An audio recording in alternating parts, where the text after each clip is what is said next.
राजा भोज एक बार फिर से सिंहासन की ओर बढ़े। तभी 22वीं पुतली अनुरोधवती वहां आ गई। उसने राजा भोज से कहा कि मैं तुम्हें राजा विक्रमादित्य की एक कहानी सुनाऊंगी। उसके बाद यह फैसला करना कि आप इस सिंहासन पर बैठने योग्य हो अथवा नहीं।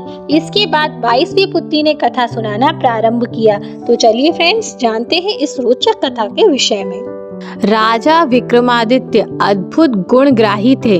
वे सच्चे कलाकारों का हमेशा सम्मान किया करते थे तथा स्पष्टवादिता पसंद करते थे।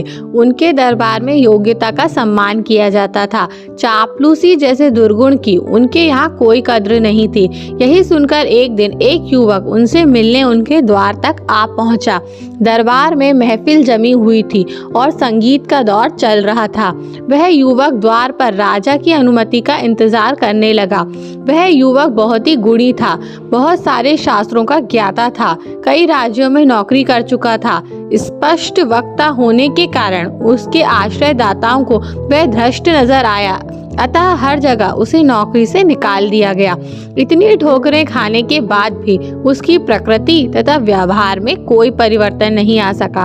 वह द्वार पर खड़ा था, तभी उसके कान में वादन का स्वर पड़ा और वह बड़बड़ाया, महफिल में बैठे लोग कैसे मूर्ख हैं, संगीत का आनंद उठा रहे हैं मगर संगीत का जरा भी ज्ञान नहीं है। साजिंदा गलत राग बजाए जा रहा है लेकिन कोई भी उसे मना नहीं करता।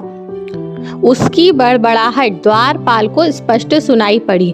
उसका चेहरा क्रोध से लाल हो गया। उसने उसको संभलकर टिप्पणी करने के लिए कहा। उसने जब उस युवक से कहा कि महाराज विक्रमादित्य खुद महफिल में बैठे हैं और वह बहुत बड़े कला पारखी हैं, तो युवक ने उपहास किया। उसने द्वारपाल को कहा कि वह कला प्रेमी हो सकते हैं मगर कला पारखी नहीं, क्योंकि साजिंदे का दोषपूर्ण वादन उनकी समझ में नहीं आ रहा। उस युवक ने यह भी बता दिया कि वह साजिंदा किस तरफ बैठा हुआ है। अब द्वारपाल से नहीं रहा गया। उसने उस युवक से कहा कि उसे राजदंड मिलेगा अगर उसकी बात सच साबित नहीं हुई। उस युवक ने उसे सच्चाई का पता लगाने के लिए कहा तथा बड़े ही आत्मविश्वास से कहा कि वह हर दंड भुगतने को तैयार है अगर यह बात सच साबित नहीं हुई। द्वारपाल अंदर गया तथा राजा के कानों तक यह बात पहुंचाई। विक्रम ने तुरंत आदेश दिया कि वह युवक महफिल में पेश किया जाए। विक्रम के सामने भी उस युवक ने एक दिशा में इशारा करके कहा कि वहाँ एक वादक की अंगुली दोषपूर्ण है। उस ओर बैठे सारे वादकों की अंगुलियों का निरीक्षण किया जाने लगा। सचमुच एक वादक के अंगूठे का ऊपरी भाग कटा हुआ था और उसने उस अंगूठे पर पतली खाल चढ़ा रखी थी। राजा उस युवक के संगीत ज्ञान के कायल हो गए। तब उन्होंने उस युवक से उसका परिचय प्राप्त किया और अपने दरबार में उचित सम्मान देकर रख लिया। वह युवक सचमुच ही बड़ा ज्ञानी और कला का पारखी था। उसने समय समय पर अपनी योग्यता का परिचय देकर राजा का दिल जीत लिया। एक दिन दरबार में एक अत्यंत रूपवती नर्तकी आई। उसने नृत्य का आयोजन किया हुआ था और कुछ ही क्षणों में महफिल सज गई। वह युवक भी दरबारियों के बीच बैठा हुआ नृत्य और संगीत का आनंद उठाने लगा। वह नर्तकी बहुत ही सधा हुआ नृत्य प्रस्तुत कर रही थी और दर्शक मुग्ध होकर रस स्वाद कर रहे थे। तभी न जाने कहां से एक भंवरा आकर उसके वक्ष पर बैठ गया। नर्तकी नृत्य नहीं रोक सकती थी और ना ही अपने हाथों से भंवरे को हटा सकती थी, क्योंकि भंगिमाएं गड़बड़ हो सकती थीं। उसने बड़ी चतुरता से सांस अंदर की ओर खींची तथा पूरे वेग से भंवरे पर छोड़ दी।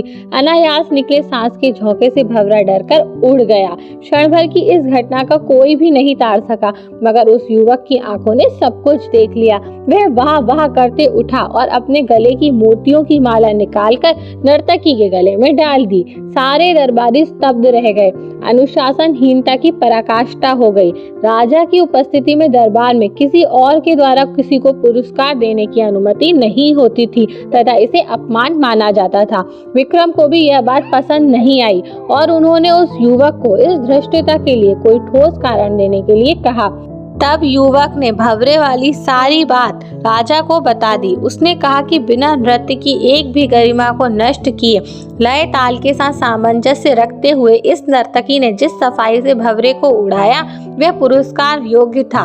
उसे छोड़कर किसी और का ध्यान गया ही नहीं तो पुरस्कार कैसे मिलता। विक्रम ने नर्तकी से पूछा तो उसने उस युवक की बातों का समर्थन किया। विक्रम का क्रोध गायब हो गया और उन्होंने नर्तकी तथा उस युवक दोनों की बहुत तारीफ की। अब उनकी नजर में उस युवक का महत्व और बढ़ गया। जब भी कोई समाधान ढूंढना रहता तो उसकी बातों को ध्यान से सुना जाता तथा उसका परामर्श गंभीरता पूर्वक लिया जाता। एक बार दरबार में संस्कार और बुद्धि पर चर्चा छिड़ी। दरबारियों का कहना था कि संस्कार बुद्धि से आते हैं, पर वह युवक उनसे सहमत नहीं था। उसका कहना था कि संस्कार वंशानुगत होते हैं। जब कोई एक मत नहीं हुआ तो विक्रम ने एक हल सोचा। उन्होंने नगर से दूर हटकर जंगल में एक महल बनवाया तथा महल में गूंगी और बहरी नौकरानियों को नियुक्त किया गया। एक एक करके 4 नवजात शिशुओं को उस महल में उन नौकरानियों की देखरेख पे छोड़ दिया गया। उनमें से एक उनका, एक महामंत्री का, एक कोतवाल का तथा एक ब्राह्मण का पुत्र था। 12 वर्ष पश्चात जब वे चारों दरबार में पेश किए गए तो विक्रम ने बारी बारी से उनसे पूछा कि कुशल तो हैं। चारों ने अलग अलग जवाब दिए। राजा के पुत्र ने सब कुशल हैं कहा, जबकि महामंत्री के पुत्र ने संसार को नश्वर बताते हुए कहा आने वाले को जाना है तो कुशलता कैसी। कोतवाल के पुत्र ने कहा कि चोर चोरी करते हैं और बदनामी निरपराध की होती है। ऐसी हालत में कुशलता की सोचना बेमानी है। सबसे अंत में ब्राह्मण पुत्र का जवाब था कि आयु जब दिन ब दिन घटती जाती है तो कुशलता कैसी। चारों के जवाबों को सुनकर उस युवक की बात की सच्चाई सामने आ गई। राजा का पुत्र निश्चिंत भाव से सब कुछ कुशल मानता था और मंत्री के पुत्र ने तर्कपूर्ण उत्तर दिया। इसी तरह कोतवाल के पुत्र ने न्याय व्यवस्था की चर्चा की, जबकि ब्राह्मण पुत्र ने दार्शनिक उत्तर दिया। सब वंशानुगत संस्कारों के कारण ही हुआ था।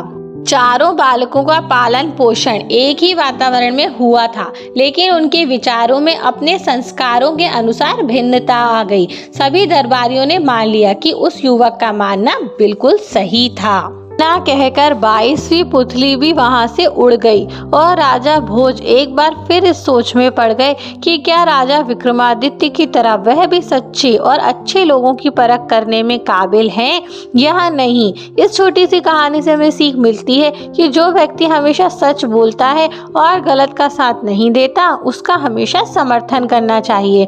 ऐसे लोग कभी भी गलत सलाह नहीं देते और हमेशा सही राह दिखाते हैं। तो फ्रेंड्स, सिंहासन बत्तीसी से जुड़ी इसी तरह की रोचक कथाओं के लिए जुड़े रहिए हमारे YouTube चैनल मोटिवेशनल वाइब्स के साथ। और अगर आपको हमारी वीडियोस पसंद आती हैं तो इसे ज़्यादा से ज़्यादा लाइक व शेयर करना ना भूलें। Thank you friends.